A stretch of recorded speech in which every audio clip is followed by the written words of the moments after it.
Hi అండి, నమస్తే. Welcome back to mama's kitchen. ఈరోజు వీడియోలో సంక్రాంతి స్పెషల్గా కారం బూందీ ఎలా తయారు చేసుకోవాలో చూపించబోతున్నామండి. టేస్ట్ అయితే అచ్చం స్వీట్ షాప్లో మాదిరిగా కారం కారంగా కరకరలాడుతూ చాలా బాగుంటుంది. సో మరైతే కారం బూందీ ఎలా తయారు చేసుకోవాలో చూద్దాం పదండి. మేము ఇక్కడ 1/2 kg కంటే కొద్దిగా ఎక్కువగా పిండి తీసుకున్నాం. ఈ పిండి వచ్చేసి ఇంట్లో ఆడించుకున్న పిండి అండి. పచ్చెనగపప్పు అలాగే ఒక పిరికెడు బియ్యం, ఇవి రెండు కలిపి గ్రైండ్ చేసుకున్న పిండి అనమాట.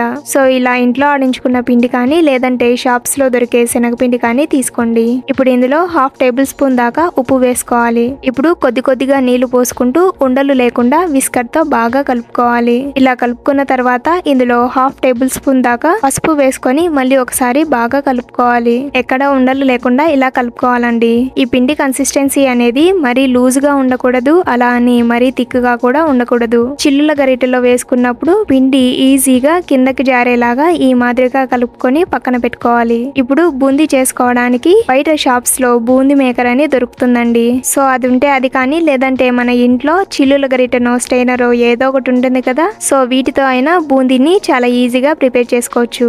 ఇప్పుడు స్టవ్ పైన నూనె వేడి చేసుకున్న తర్వాత మంటను మీడియం ఫ్లేమ్ లోకి టర్న్ చేసుకొని చిల్లుల గరిటెలో పిండిని ఈ మాదిరిగా ఒక్కొక్క గరిట వేసుకుంటూ ఇలా కలుపుతూ ఉన్నామంటే ఈ హోల్స్ ద్వారా పిండి అనేది కింద నూనెలో పడుతుంది. సో పిండిని ఎక్కువగా వేసుకోకుండా బూందీ ఫ్రై చేసుకోవడానికి వీలుగా ఉండేలా పిండిని వేసుకోవాలి. ఇలా పిండి వేసుకున్న తర్వాత మంటను హై ఫ్లేమ్ లోకి టర్న్ చేసుకొని నూనె బుడగలు ఇలా అణిగిపోయి బూందీ కాస్త కలర్ చేంజ్ అయ్యే వరకు కలుపుకుంటూ ఫ్రై చేసుకోవాలి. చూడండి, బూందీ ఈ కలర్ లోకి వచ్చిన తర్వాత ఆయిల్ నుండి సపరేట్ చేసి వేరొక బౌల్ లోకి తీసుకోవాలి. సేమ్ ఇలానే మిగిలిన పిండితో కూడా బూందీ తయారు చేసుకోవాలి. పిండి వేసుకునేటప్పుడు మంటని మీడియం ఫ్లేమ్ లోకి టర్న్ చేసుకొని నూనెలో పిండిని వేసుకోవాలి. పిండి వేసుకున్న తర్వాత మంటను హై ఫ్లేమ్ లోకి టర్న్ చేసుకొని ఇందులో నూనె బుడగలు పూర్తిగా అణిగిపోయి బూందీ ఇలా కాస్త కలర్ చేంజ్ అయ్యే వరకు కలుపుకుంటూ ఫ్రై చేసుకోవాలి. ఎప్పుడైతే బూందీ కలర్ చేంజ్ అవడం స్టార్ట్ అవుతుందో అప్పుడు ఆయిల్ నుండి సపరేట్ చేసి వేరొక బౌల్ లోకి తీసుకోవాలి. బూందీ ఫ్రై చేసుకున్న తర్వాత ఇదే నూనెలో కారం బూందీలోకి కావాల్సిన ఇంగ్రీడియంట్స్ ని వేయించుకుందాం. ఫస్ట్ అయితే కొద్దిగా వేడిగా ఉన్న నూనెలో 1 కప్పు వేరుశనగ పప్పులు వేసుకొని వేయించుకోవాలి. ఇదే నూనెలో మనం బూందీ ఫ్రై చేసుకున్నాం కాబట్టి నూనె కాస్త వేడి ఎక్కువగా ఉంటుందండి. సో మంటని లో టు మీడియం ఫ్లేమ్ లోకి అడ్జస్ట్ చేసుకుంటూ వేయించుకోవాలన్నమాట. సో వేరుశనగ పప్పులు వేగిన తర్వాత ఆయిల్ నుండి సపరేట్ చేసి వేరొక బౌల్లోకి తీసుకోవాలి. నెక్స్ట్ ఇందులో 1/4 కప్పు చట్నీ పప్పును వేసుకుందాం. ఇవి కాస్త వేగిన తర్వాత ఆయిల్ నుండి సపరేట్ చేసి వేరుశనగ పప్పులు వేసుకున్న బౌల్లో వేసుకోవాలి.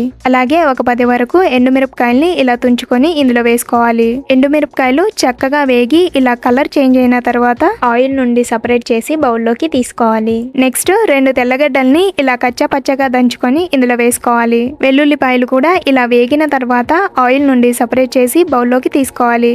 అలాగే ఇందులో 1 కప్పు కరివేపాకు వేసుకొని వేయించుకుందాం. కరివేపాకు పలపలా వేగిన తర్వాత ఆయిల్ నుండి సపరేట్ చేసి బౌల్లోకి తీసుకోవాలి. కారం బూందీలోకి కావాల్సిన ఇంగ్రీడియంట్స్ అన్నిటిని వేయించుకొని అన్నిటిని ఇలా ఒక బౌల్లోకి తీసుకోవాలి. ఇప్పుడు వీటిని బూందీలో వేసుకుందాం. అలాగే ఇందులో రుచికి తగ్గట్టు ఉప్పు, 1.5 టేబుల్ స్పూన్ దాకా కారం పొడిని వేసుకొని ఇవన్నీ మిక్స్ అయ్యేలా బాగా కలుపుకోవాలి. ఇందులో వేసిన ఉప్పు కారం బూందీకి బాగా పట్టేలా మిక్స్ చేసుకోవాలండి.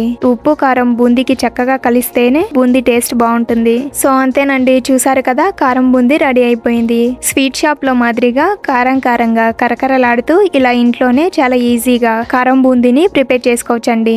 సో ఈ వీడియో మీకు నచ్చితే లైక్ చేయండి, మన ఛానల్ ని సబ్స్క్రైబ్ చేసుకోండి. అలాగే మేము పెట్టే ప్రతి వీడియో వెంటనే మీకు నోటిఫికేషన్ రావాలి అంటే పక్కనే ఉన్న బెల్ సింబల్ ని ఆన్ చేసి పెట్టుకోండి. బాయ్.